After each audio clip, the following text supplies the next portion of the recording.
Oh, okay, yeah, my fault. I didn't know that. Yeah, come on, bro. Come on. Well, I just look at what's on the bracket, and it says Mega Xmas. Well, I'm looking at this bracket, and we're seeing Epoodle and Fro on some crazy losers bracket runs. You know what's mad interesting? You'll appreciate this. You're an old head, like, because NYC had no Marths for a long time. I know. And now we've kind of got 2.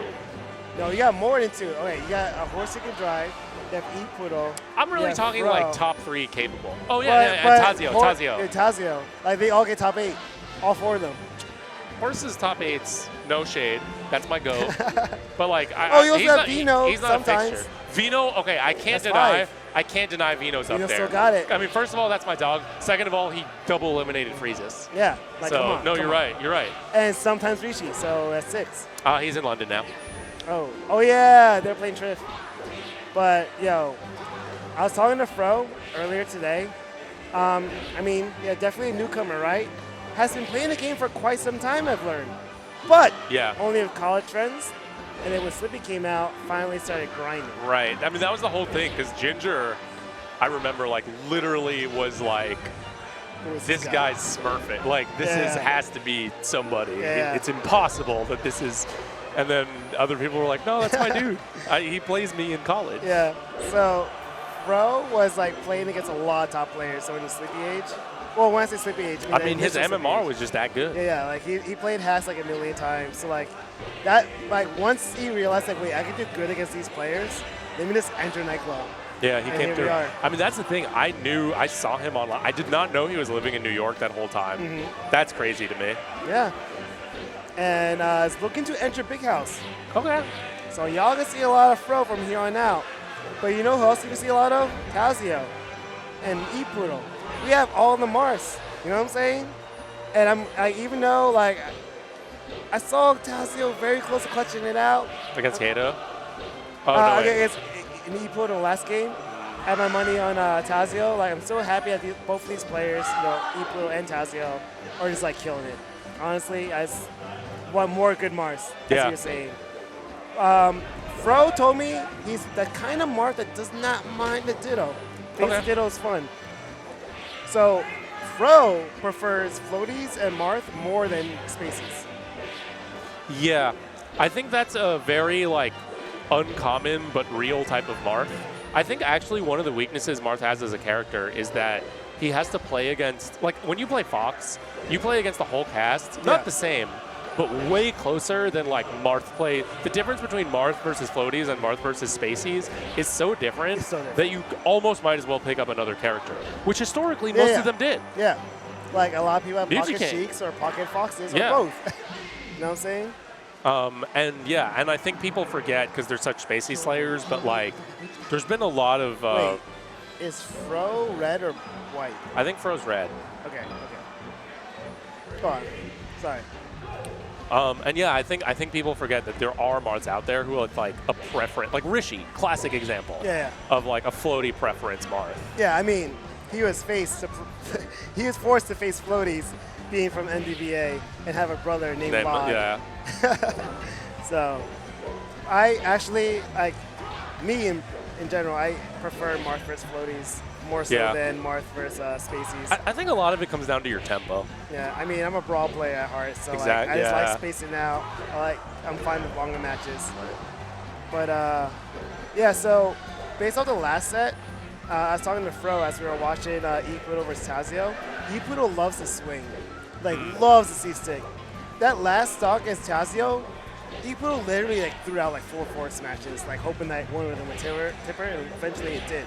So I'm not surprised, like, you know, we see in the counter pick the small, like, the best stage for tippering, right? Right. Not only do you have the lower platforms, but also if the slant, you know, it's harder to like tech Mars force smash. Yeah, you can't sweet spot on this stage if they are angled down by the tilt. It's really screwed up, actually. Yeah. It's the only thing stopping Fox from being like clearly Fox's best stage. So. Fro told me if he ever has a counter pick in this matchup, it's always going Dreamland because he's down. Just play it slow. Like, he don't care. I like that because I feel like you always need something in the matchup. Oof, this has been brutal. Isn't it crazy? I feel like I didn't say that Fro plays is slow, but like, it's not the force talking. But, well, I think last game was like neck and neck the whole thing, and then Fro really pulled ahead the last stock. Just started like consistently reading him a little harder, and like you really just need that one more read out of a sequence to win neutral every time, and it just hasn't stopped since then. That momentum's still going on. Like Fro's like, no, we're still playing a seeding game right now. Oh, that's unlucky. Wait, I was suicide. Huh? Okay. Play safe. Oh, nice call out with the grab. Tipper. Wait, that I think Epoodle has to slow it down. Yeah. I think the style that he was going for was like only effective against Tazio. I feel like Fro doesn't get mixed up with like a Marth. Like a Marth that holds forward, Fro's like, all right, come at me. My wall's too strong. I think there's a tendency you can get into when you're behind, where you're because like you can't really not approach at all. Is your mindset immediately goes to like, oh, he's blocking this. How do I approach differently? To when like sometimes it's not the option you choose. You just need to choose options at different times. Right. And it's like, yeah, you got to get yourself out of that rut. When you do the Marth Ditto, I'm sure you've done it a couple of times. Do you try to stay grounded? Do you think down tilt is the truth in this matchup? Because Fro told me that's what people think, but he said Marth's aerials are just way too good in this matchup. Yeah. I think the problem is that all of the follow-ups from down tilt are not real. Yeah, so in a way, it's low risk, low reward. But then if your opponent is always jumping, how low risk is it really? Yeah. Like anything you do enough that your opponent can get a solid read on it isn't actually low risk. I'm surprised that Fro didn't get there fast enough. No. Marth killer? Oh. Stop turning around. You're making me nervous. Yeah. I mean, he got it every time. Props. But, like, turnaround down tilt is not easy. Yeah. So, Fro's just that crack. Oh. Yeah, the fourth throw stuff is, like, kind of like a read. That's not just what you're supposed to do? It's not. You can't really actually re-grab. Oh, no, you can't. But I still think it's Marth's best mix-up. Yeah, up throw is not good. I mean, that was the thing. It took PP, like, 3 years for people to convince him to stop up throwing Marth. Yeah. Oh my gosh. I still can't believe like how quick this toss have been going on Fro's side, even though he's supposed to be considered like the defensive one. Yeah. Yeah, I don't know. I feel like Epoodle's not getting that much off of like every opening. Yeah, like there. Yeah. And like some of these like approaches are too robotic. Like I've seen down tilt to dash dance fair at least 10 times this set, and it's led to nothing every single time. Like I don't think he's really paying attention to like, all right, where is he ending up after my down tilt? Because like you said, it doesn't really lead into anything. So, like, yeah, and that's the whole game. You got to see what they do, and then just because you land a down tilt doesn't mean you can suddenly run in fair. Like no, like that down tilt put them in front of you. They're still gonna like dash dance something against your approach.